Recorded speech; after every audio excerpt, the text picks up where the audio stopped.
காகங்களை கவனித்து பாருங்கள்.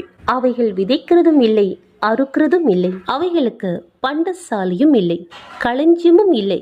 இல்லாவிட்டாலும் அவைகளையும் தேவன் பிழைப்பூட்டுகிறார். பறவைகளை பார்க்கிலும் நீங்கள் எவ்வளவு விசேஷித்தவர்களா இருக்கிறீர்கள்.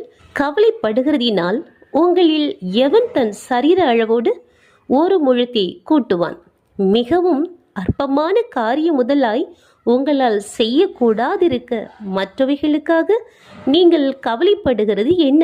காட்டு புஷ்பங்கள் எப்படி வளருகிறது என்று கவனித்து பாருங்கள். அவைகள் உழைக்கிறதும் இல்லை, நூற்கிறதும் இல்லை. என்றாலும் சாலமோன் முதலாய் தன் சர்வ மகிமையிலும் அவைகளில் ஒன்றி போலாகிலும் உடுத்தி இருந்தது இல்லை என்று உங்களுக்கு சொல்கிறேன்.